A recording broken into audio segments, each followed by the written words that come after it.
afternoon. Okay, good day, everybody. Actually, I am Jeremy. I'm a safety profession. I'm working as a safety for almost 12 years, and this career. Actually, I'm working as an OFW, working in Saudi Arabia. Okay, I will share about a short presentation on safety observation. Most of the new safety officers is engage with this process in which this is the first stage that the safety officer develop his skill and ability to determine how to make controls and what will be the best corresponding action to be developed to eliminate the hazard and risk was find in his daily inspections. Okay. First of all, before I start the training presentations, okay, I would like to thank on my YouTube subscribers regarding on participating or having visited in my channel. And I hope that at the end of this channel, you can have an idea in which what will be the concept about safety observation. Why it is important that as a safety practitioner or a newbie or a beginner must understand the very essence of how to develop the best observation and what will be the best thing and how to close each and every observation that was developed. Okay? First of all, I will share to you the Hendrix Law of Safety. Okay? This is very common if you will engage with the idea, concept of pie chart. Okay? As you see in here in number 1, fatalities. Okay? 1 out of 100 or out of a year, okay, you cannot prevent any fatalities. Okay, this is only an example for Hendrix Law of Safety, and LTI is cumulative with 10, it raised to number 10, and medical treatment injuries, okay, is a number of 30, and first aid cases was being recorded is 600. Okay, a total of failure, okay, over failure. You see here, over failure. Okay. Now, if we will look to the page 2, okay, it's defined now. Okay, as we explain that one fatality and over failure. Okay. Now, Hendrix Law of Safety is total failure must be prevented.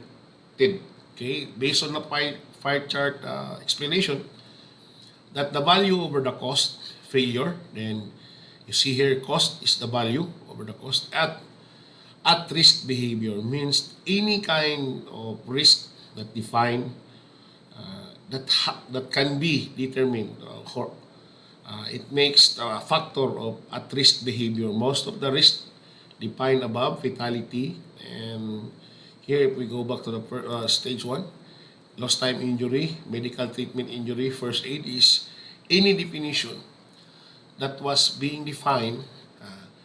It can be applied with at-risk behavior. Okay, and this must be defined also as a hazard or near miss, so that the repeatable case. Okay, we will come back. We will forward that one in the later part of this training presentation. Now, we go back to the Hendrix Law of Safety. Actually, failure. Okay, now it's defined now as over the cost and risk behavior. And again, the additional of the triangle pie chart is behavior change process and techniques. Then over control. That's why each and every conditions, okay, there's what we call a control or strategy. That's why health and safety, develop programs, okay, assist the workplace in able to determine or define the risk in relates with the work and based over their behavior, okay, and this is what the criteria puts a control. That's why there's a pie chart, okay, and a good example is a pyramid of what we call this a pyramid of hierarchy of pyramid. That's why the fatality, okay, over the lost time injury, then medical treatment, first aid cases, unsafe condition, and unsafe act, okay, is part of a pyramid or an iceberg theory that was not defined or unsafe condition, okay,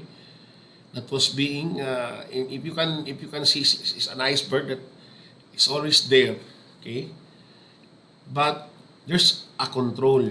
That's why what that is part of the control is how to assist or how to make a good observation, okay. Now the observation is a process to, on cornerstones of the behavioral safety improvement. That's why each and every observation is must properly assist or you overview who will be might harm in this kind of risk you define. Okay. It's part of your good concept or you evaluate it first. Okay.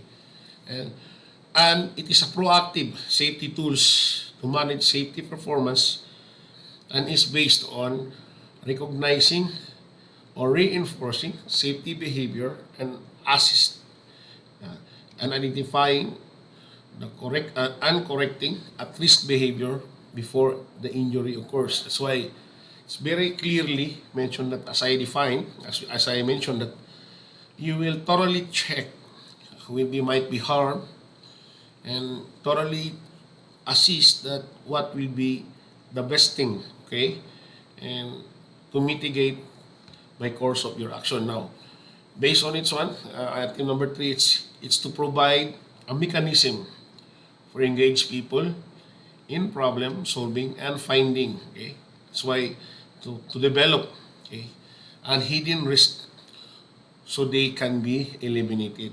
That's why that is the beauty, no, of safety observation. Okay, now we go to the next.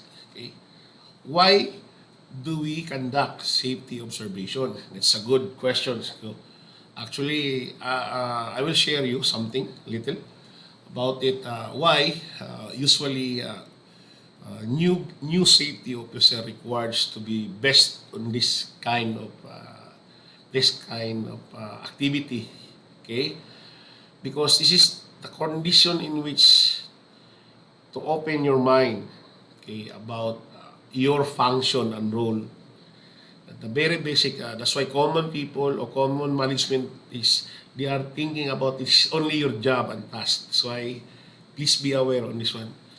Conducting observations, because this is the common tools to help you engaging some accident, okay, a fatality.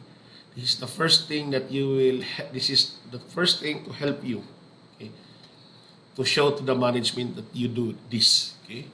Number 1, okay, to train and develop line manager is the very best thing. Not only you to make an observation, safety observation, but involve the management, okay.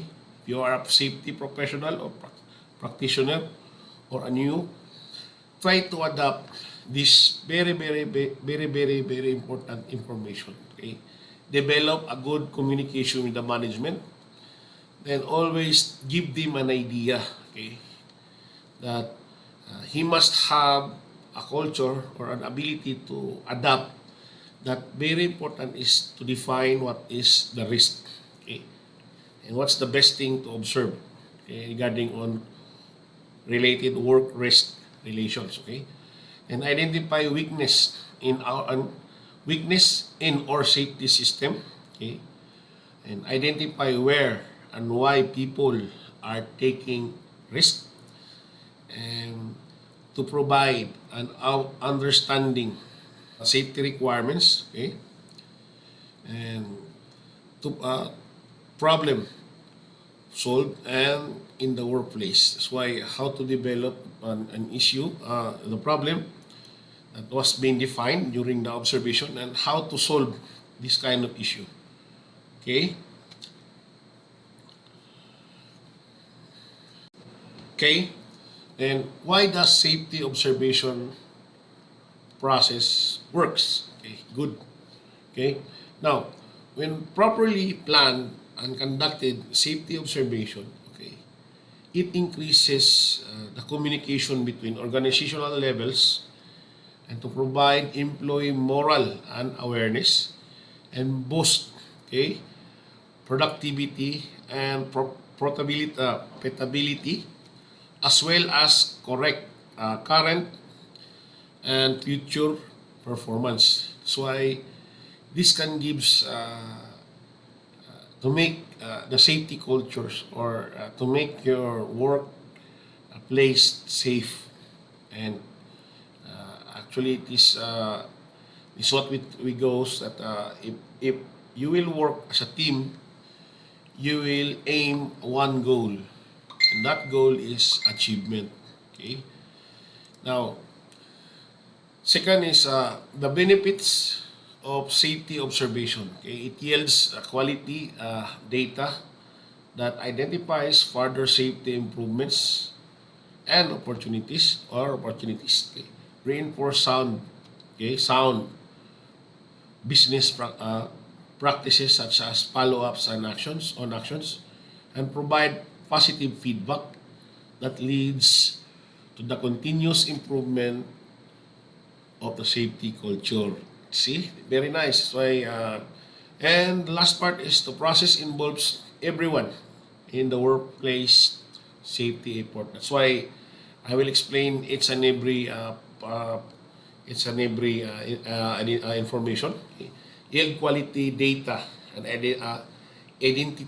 identifies the further safety improvement means opportunities. Means it's good that providing your observation, okay, you will render what we call the communication between you are the safety professional. You will provide them to the concerned parties what will be the best practice on how to solve the issue. It is a small issue or a big issue. Okay, as a team. Okay, and reinforce sound business and practices. Okay, such as follow-ups and actions. That's why each and every observation must send to the concerned party so that they will develop a proactive actions or an actions to eliminate a common goal or risk that can leads to harm of the employee. Okay. And provide positive feedbacks that leads to the continuous improvement culture. That's why this is a very challenging part about health and safety, because most of the time, if there is no corresponding feedback or support, it will cause failure. But it is good to enhance that, to develop it as a team, and to have a good safety culture. Okay, and process involve everyone. That's why in the workforce, in the safety effort. That's why if you are a new safety or a professional safety, the best criteria or the best approach is develop and manage well the safety committee, so that this person can help, or it will help to promote not only by your organization, but it will help also the function and process of your entire company. That's the aim of that process. Okay. Next is where to do safety observation. Okay. Anywhere. Okay. That was in all constructions areas, camps, anywhere, even your own house. Okay. Maintenance, engineering, electrical, security, training room, medical health center, office, meeting rooms, canteens, anywhere that can, especially, okay, I will give you a tip. Any area that has a human existence, there's what we call a risk. Anywhere with a human existence, there is what we call risk. Okay? Safe act observations categories. Okay, good. This one good, very very tools about an observations. Okay, tips about this one. Okay, promote. Okay, always promote, not only negative observation. Okay. The best thing is to promote positive observation, especially your teammates or your colleagues develop an awareness, or they are making some protections.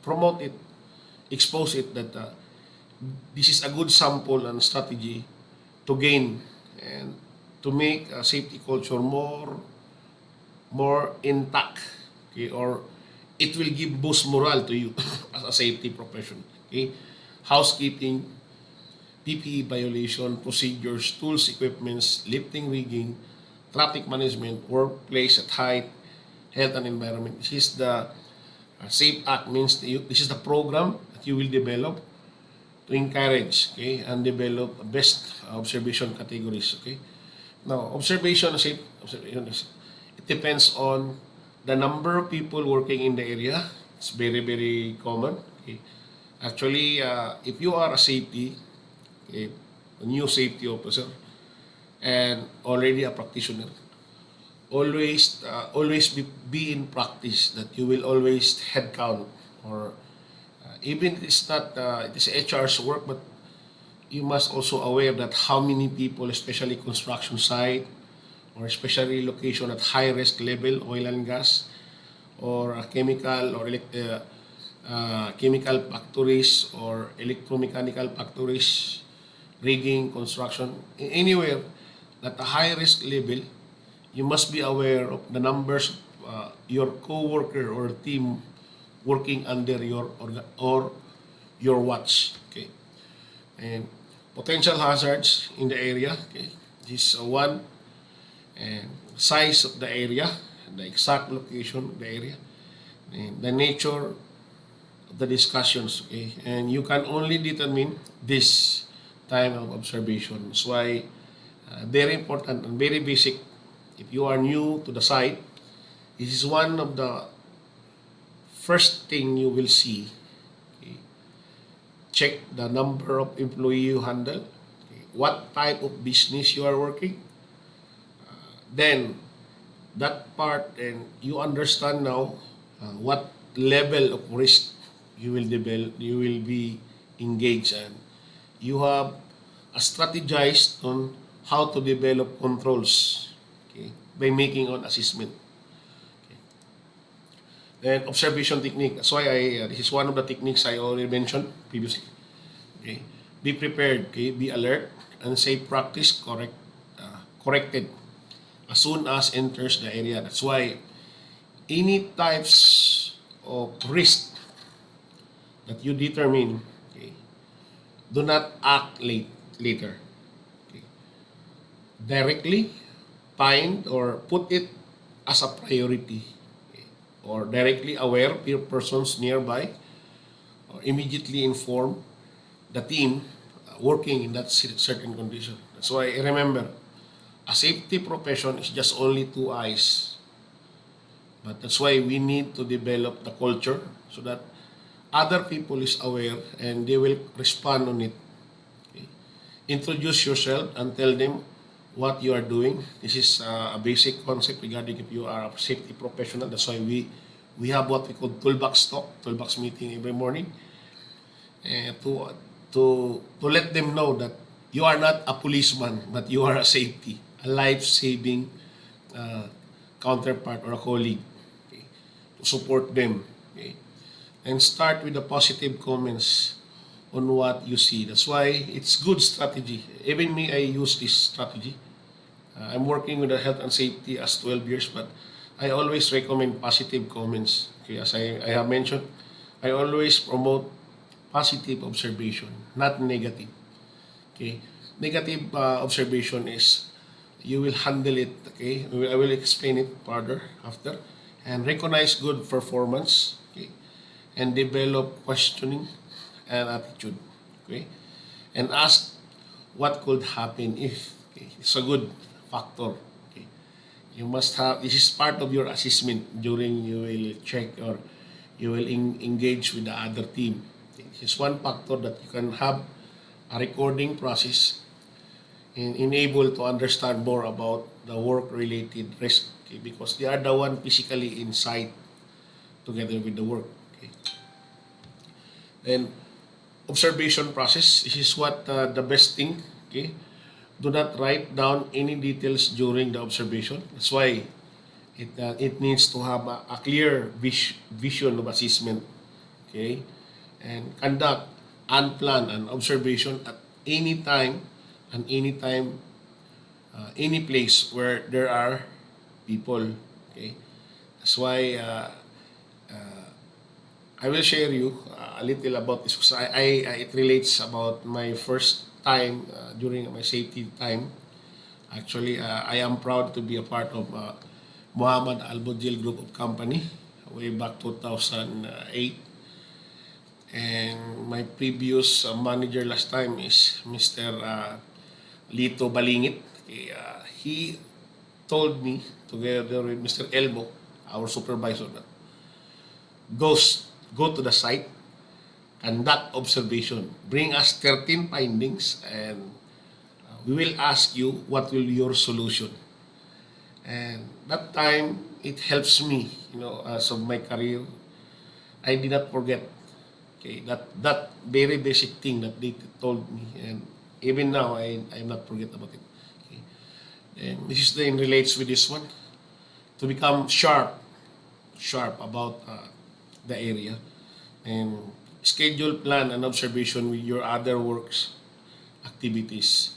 Do not leave them until the last minute.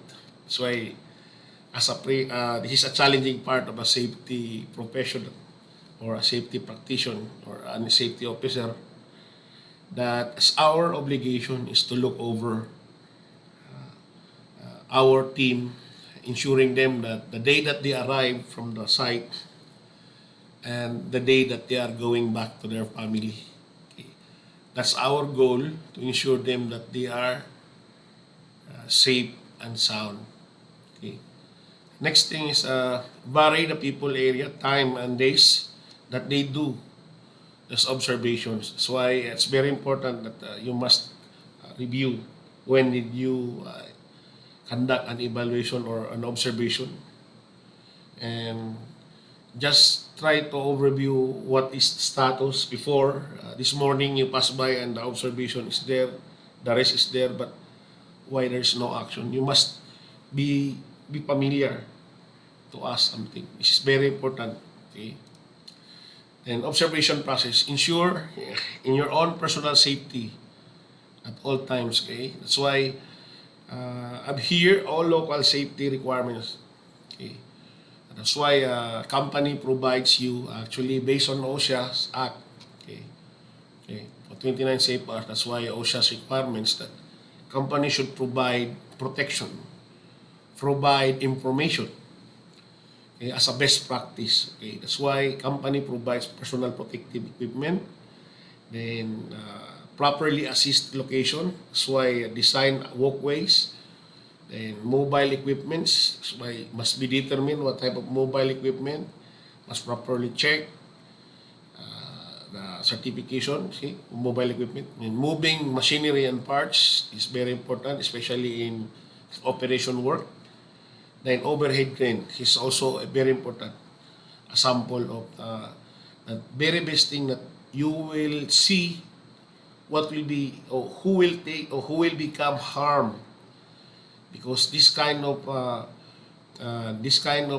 sample is the factor in which to lead regarding on even the PPA can lead to risk. Sometimes that's why we must if there is a new PPA, we must fit it. We conduct visit to site and bring some sample of this PPA, and we will just assist. If the employee, for example, the hard hat, the company provide local hard hat in the market, then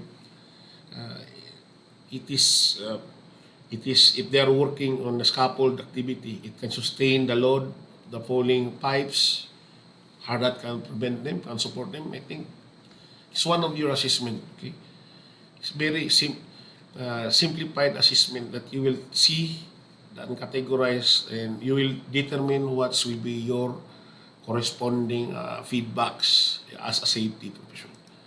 And observation process, okay, it's very important. Inform an appropriate person of your arrival. Okay, if you are conducting an observation, not on your own work area. Okay, this is sample just a walkthrough, and think about how you will listen and talk the people.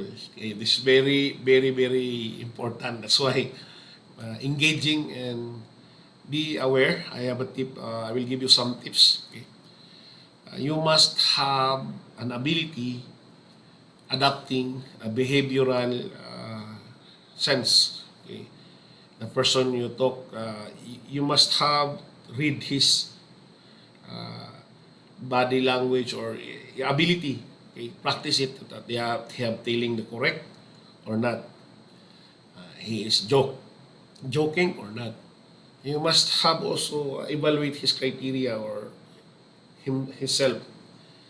Either he's physically fit or not. It's part of the strategy also. Okay. Then appreciate the reason for reluctance by people you approach. Yes, it is very, very, very important. Okay. Some people they are not engaged. That they think about that you are a foolish. That it will problem to them in the future. That's why just maybe you cannot come to him as this time, but next time the approach is there. Okay? You have to approach him politely and assist him. Sometimes some people is not very aware about safety. They are very allergic about there's a safety, there's a problem. Mostly this one managers, supervisors, especially on construction site, because they think always that we are police to take and make a problem with their plans, and their productions will be jeopardized regarding that we delay their work. Okay, actually, that is not a good practice, but actually the best practice is this management to management. That's why very important thing to put in your mind that the safety implementation must be from the top management. Okay, always goes to the lower management. Okay, that's the best practice. Okay. Next is stop. Okay, stop.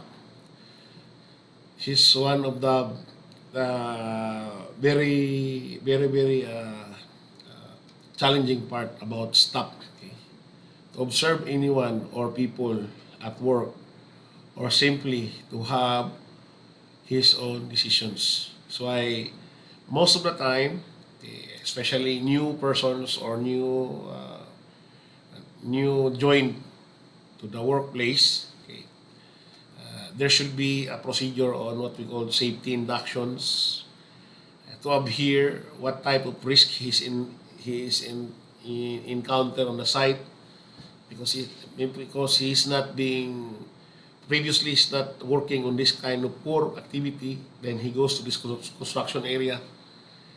Be aware if you are a safety officer or a safety professional, you just always put your eyes on that person, because if he do things that not properly monitored and supervised, he can cause harm to others, or can stop or can jeopardize the operation or the work. Because it's one of the factor, and it's 75 to 80% assessment that new people on site must be nurtured before he will goes to the area. Okay. Then decide when to approach, can get their attention, and be careful not to put them at risk. That's why sometimes this is a good sample. If you will goes to site and there is an risk or there's an issue, the first approach, okay, do not because to get their attention is to call their foreman, supervisor, engineer, or manager first. Because if you will directly goes to the persons, it will cause at risk because some people or some employees, they are not aware about what is your role, and you will encounter some miscommunication that can cause risk also, work related risk. That's why be aware on that. Then number three is engage people in discussions, otherwise it will become safety inspection and not safety observation. Correct. You must understand and overview what is your observation, because we are there to observe, not to directly engage. That's why always discuss it directly to the management or the in charge. And oh, hi, hello, how are you? Then you just leave, and during the meeting, whatever you observe, you can open it to them. And take note, this is one key elements of success, that any observation, do not, I tell you, do not point fingers on each and every observation. It always bring it back to the management. Okay. Express yourself, you're concerned about the possibility of an injury or incident. That's why express yourself, concerns and about possibility. That's why this is a good information, and never assume anything. That's why it's a good also, do not assume anything. So be cautious about what they have. That's why working inside, you must adapt. Okay, so that anything that you will saw, you will hear. Okay, just only keep it there. Okay, and whatever you observe, just bring it. Okay, and always remember that an observation that can relate, that can drive to the highest risk must be defined immediately in the site, or directly put it in there. But if an observation that takes time to close, you can drive it to the management. Bring it to your supervisor if you are a safety professor, safety supervisor, or safety manager, to raise this flag to the management. Okay? Never assume anything. That's why. And ask if there is a reason for a person or action or behavior. That's why any involvement. That's why ask, where is the foreman? Where's the engineer? So on. And talk to him politely. Oh, sir, my observation is like this. Okay, I will take note on this. That's why, at least that time, you put this there as an observation. Okay? And discuss with the other safety issues relating to the job's safety and general if appropriate. So this is also very, very important. Okay, during this can be in relates with the safety meeting. If this will be inside, you can open what you have observed. That's why in construction site, this is an SOP that there should be a safety meeting. First cycle is a safety inspection, then assessment, then joint walkthrough management for action, if not action. And after, it will go to the safety meeting, and safety meeting will do follow-ups. Then after, it will be review again for safety, and it will go to the close-out. This is the best practice. Okay? Then, thanks the person for their involvement safety effort. That's why always enduring this is the best thing. You will open it in the safety toolbox toolbox meeting in the morning time, and the operation also is you will have what we call safety committee meeting, and you can give this information to the meeting so that other also can adapt this kind of best practice and approach. Okay. Next is complete safety observation form.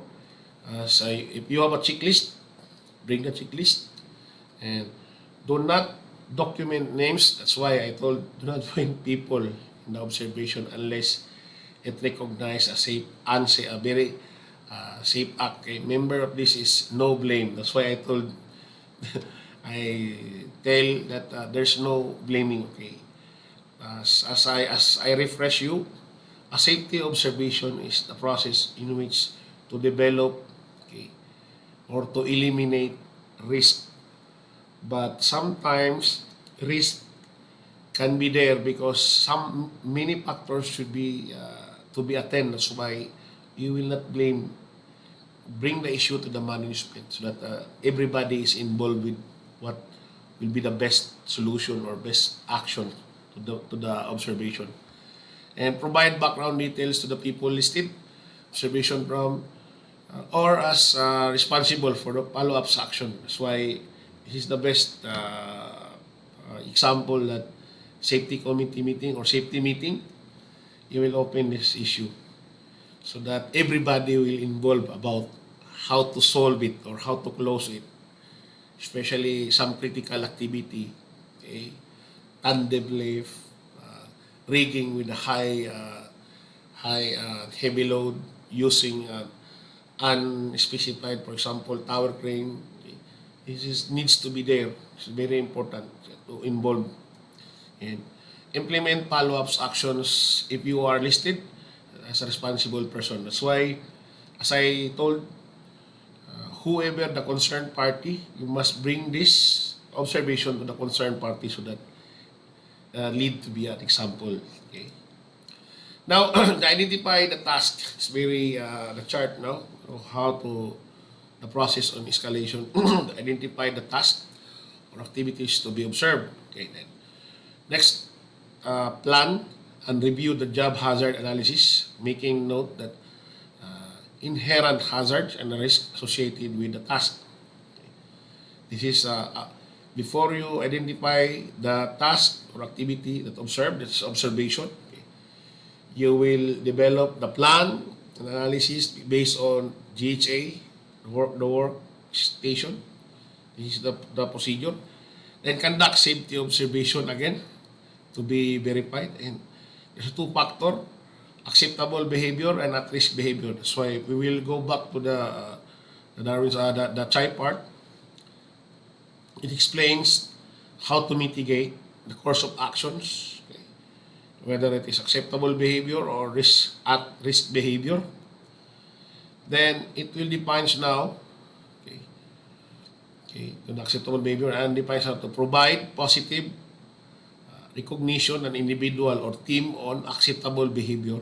Okay. In the other side, perform individual or work group at risk or acceptable behavior. Stop the job if required. That's why at-risk behavior, okay, this is what I make a sample, that if you will saw some, if you will observe risk that can lead to fatality or injury or death on the spot, okay, you can call the attention and you can explain. But as I repeat, do not engage in stopping of activity unless your risk and determination or assist or by supervision, okay, is in the high risk level. Okay. It's very important because most common mistakes in the site, especially in construction site, that you will stop only work because they cannot comply what they required of safety. No, that's a common mistake. Okay. Try first to ask what is the cause that this requirement not being provided. Okay. Number two, try to open or try to ask foreman engineer in terms of the lack or the missing or the risk factor that can lead to accident before you apprehend. Try to evaluate, try to assess what is the standard required. They have a third-party certificate about the lifting or the scaffolding was being erected by competence per party, like this. Try to picture outside the box, okay, before you conclude this one. Stop work. This is very, most of the wrong practice is stopping the work immediately. Is you kill the percentage of their momentum. Okay, if you are a safety practitioner, you must open first your mind before you decide, and assist the risk level. Always be assist by risk level, because there are types of risk level you will determine. Okay, and identify any further improvements and discuss at-risk behavior. It's very important, especially as I mentioned earlier, that the new person on site that you bring, especially it's a new person is working in a different field, and he come in operation or construction, that he is not aware about the risk inside.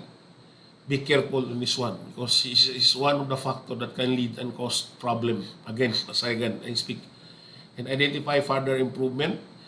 That's why every observation that you develop, you must also backtrack what the course of action, it is effective or not effective. This is the way you see, and always participate and involve who's in there in that location, and you visit them. Hi, hello, how are you? What's the difference between we remove the materials or congested in your access, and they will give you a good feedback. Safety is good now, because previously if we will pass, it will have a problem to us.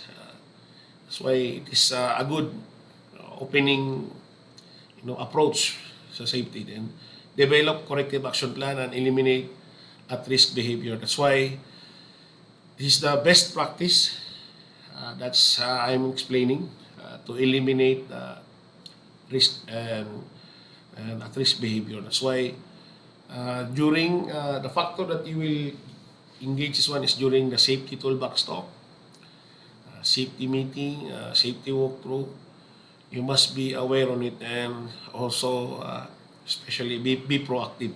Okay. Then document observation and worksheet. That's why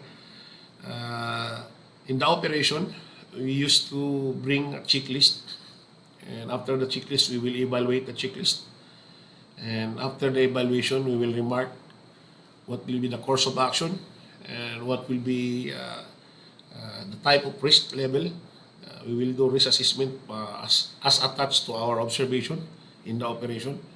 But for construction, same concept. It will be guided by, if there is a GHA will provide to the work factor, to the work, applied work, and together with the work permit. It should be there, a control to mitigate the risk level. Okay. And enter the result into the database. That's why, I told you previously, give feedback through pre-sheet, okay, weekly toolbox talk. It's very factor that what you have been observed, what you have been close, and what they did good, you must communicate it to the other employees, so that this factor can drives the culture, the safety culture, respect, the idea, the knowledge, and the safe conditions, and also the awareness.